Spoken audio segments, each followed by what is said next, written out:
ఓం శ్రీరామచంద్ర పరబ్రహ్మణే నమః. శ్రీ గురుభ్యో నమః.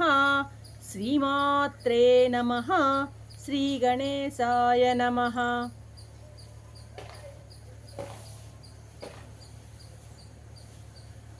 ప్రియాత్మ బంధువులారా, యోగ వాసిష్టం వైరాగ్య ప్రకరణం 18వ భాగం.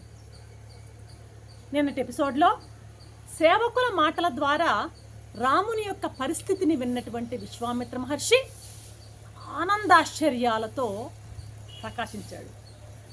ఎందుకు ఇతనికి ఆనందం కలిగిందంటే, రోగ లక్షణాలు చెప్తూనే డాక్టర్ ఎలాగైతే రోగాన్ని గుర్తించేస్తాడో, శ్రీరాముని యొక్క పరిస్థితి తెలుస్తున్నటువంటి ఈ మహర్షికి అమిత ఆశ్చర్యం కలిగిందనమాట. వెంటనే ప్రాజ్ఞుడైనటువంటి శ్రీరాముని వెంటనే ఇక్కడికి తీసుకురండి అని ఆజ్ఞాపించాడు దశరథుని. ప్రాజ్ఞుడు అన్నట్టు పదం వాడబడింది ఇక్కడ. ప్రాజ్ఞుడు అంటే బాగా ప్రజ్ఞ కలవాడు, విశేషంగా ప్రజ్ఞ కలవాడు అన్నమాట. ప్రాజ్ఞుడు అంటే రాముని యొక్క ప్రాజ్ఞత్వము విశ్వామిత్రునికి ఆల్రెడీ అర్థమయ్యే ఉందన్నమాట. సరే అంటున్నాడు సభాసదులను ఉద్దేశించి విశ్వామిత్ర మహర్షి, అయ్యా, ప్రస్తుతం రామునికి కలుగుతున్నటువంటి ఈ మోహం అనేటువంటి జాడ్యం ఉంది చూశారు, ఇది రాగం వల్ల కానీ, అంటే ఏదో ఒక వస్తువు పట్ల అపేక్ష, ఇష్టమైనటువంటి వస్తువు పట్ల సాగేటువంటి మనసు ప్రయాణమే రాగం అన్నమాట. రాగం వల్ల కానీ లేదా మరే ఆపద వలన కానీ వచ్చింది కాదు ఇది. అతనికి బాగా వివేక వైరాగ్యాలు మిక్కుటంగా ఆయనలో బాగా పెరుగున్నాయి. ఆ వివేక వైరాగ్యాల వల్ల వచ్చినటువంటి మోహమే కానీ మరో కారణం వల్ల వచ్చిన మోహం ఇది కాదు. కాబట్టి గాలి కొండ మీద మబ్బుని ఎట్లా ఎగరగొట్టుందో అలాగా మేము క్షణంలో ఆ మోహాన్ని తొలగిస్తాము. ఈ మోహం కానీ తొలగినట్లయితే రాముడు పరమ ప్రశాంతత పొందుతాడు అని చెప్పడం జరిగిందనమాట. దశరథుడు అనుకున్నట్టే జరుగుతోంది. అర్థమవుతుందా? దశరథుడు రాముని యొక్క పరిస్థితి చక్కగా మహర్షుల ముందు, ఆయనకు అవసరం ఇప్పుడు ఎవరైనా ఒక సత్పురుషులు శ్రీరామచంద్రుడిని ఉద్ధరించాల్సినటువంటి అవసరం ఉంది అన్నది మహారాజు మనసులోటువంటి ఆలోచన అన్నమాట. కాబట్టి ఆయన కోరిక సఫలం అవుతూ ఉందన్నమాట. సరే, సంతోషించి విశ్వామిత్ర మహర్షి మాటలకు సంతోషించిన దశరథుడు రాముణ్ణి పిలుచుకురమ్మని దూతల్ని పంపుతాడు. దూతలు వెళ్ళేలోగానే ఆయన సంసిద్ధంగా లేచి బయలుదేరున్నాడు శ్రీరామచంద్రుడు. లక్ష్మణుడు, శత్రుఘ్నుడు, ఇంకా కొందరు వెనక సేవకులు వెంట రాగా ఆయన స్వర్గతుల్యమైనటువంటి ఆ జనకుని సభాస్థలానికి అలాగే విచ్చేస్తూ ఉన్నాడు శ్రీరామచంద్ర ప్రభు. వస్తూ ఆ దేవతల మధ్య కొలువు తీరినటువంటి చంద్రునిలాగా సభాసదులతో పరివేష్టించబడి ఉన్నటువంటి ఆ దశరథుడిని దూరం నుంచి చూస్తూ వస్తున్నాడు. సభ ఎలా ఉందంటే దేవతల మధ్య కొలువు తీరినట్టుగా ఉన్నదన్నమాట. ఆ సభ చూస్తూ దూరం నుంచే లోపలికి వస్తున్నాడు అనమాట. ఇటువైపులా దశరథునికి ఆ వశిష్ఠ మహర్షి, విశ్వామిత్రులు కూర్చొని ఉన్నారు. శాస్త్రాలన్నీ అవపోసన పట్టినటువంటి ఆరితేరినటువంటి మంత్రులందరూ కూడాను ఆయన చుట్టూ చేరున్నారన్నమాట. స్త్రీలు వింజామరలతో వీస్తూ ఉన్నారు. వశిష్ఠ, విశ్వామిత్రులు, ఇంకా దశరథుడు తదితరులకు తన ఈ సమూహంతో, అంటే ఆ వెనక ఉన్నటువంటి ఆ సమూహంతో తరలి వస్తున్నటువంటి ఈ రామచంద్రుడు వీళ్ళందరి దృష్టికి ఎలా కనపడుతున్నా అంటే కుమారస్వామిలాగా కనపడుతున్నాడట. అంత ఆకర్షణీయంగా ఉన్నట్ట అన్నమాట.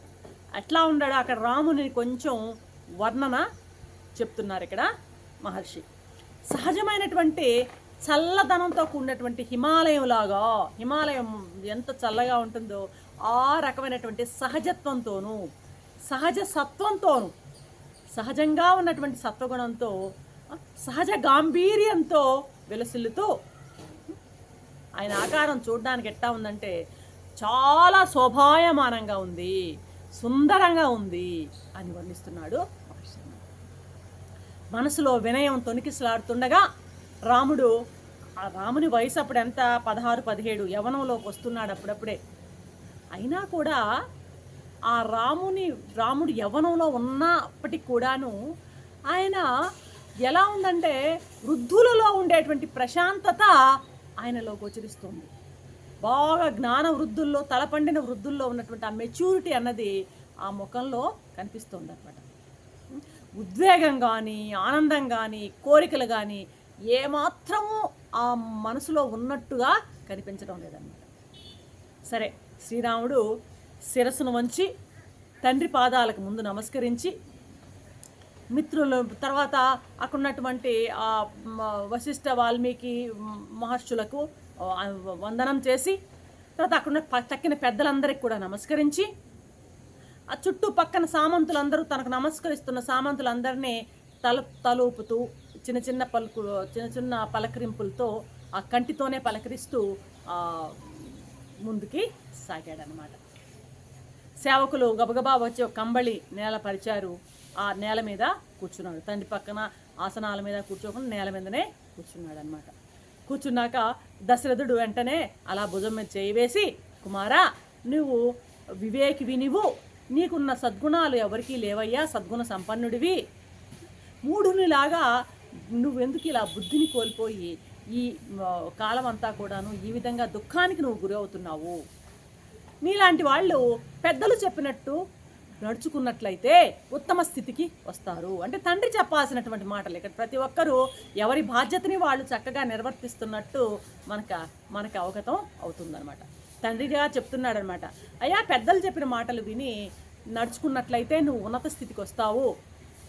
అలా కాకుండా మోహానికి నువ్వు వసుడైనట్లయితే ఉత్తమ గతిని పొందలేవు. కాబట్టి నువ్వు మోహానికి దూరంగా ఉండాలి రామా.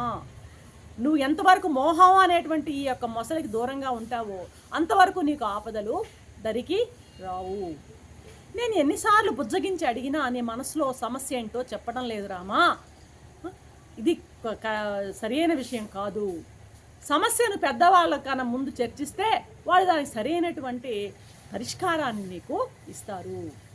కాబట్టి ఎప్పుడు కూడాను సమస్యలను నీలోనే ఉంచుకోవడం అన్నది ఇది సబబైన విషయం కాదు రామా. పెద్దలతో చర్చించినట్లయితే వాళ్ళు ఇచ్చేటువంటి ఆ ఉపాయాల వలన నీకు శాంతి దొరుకుతుందయ్యా. ఇలా కల్లోల మనస్కుడువా, మనస్సుగా ఉన్నటువంటి నీవు స్వాంతన పడు అని దశరథుడు రామచంద్రుడిని అనునయించారు. తర్వాత ఎపిసోడ్లో ఏం జరుగుతుందో రేపు చూద్దాం. అంతవరకు సెలవు. సర్వం శ్రీరామచంద్ర చరణారవిందార్పణం. ఓం శాంతి.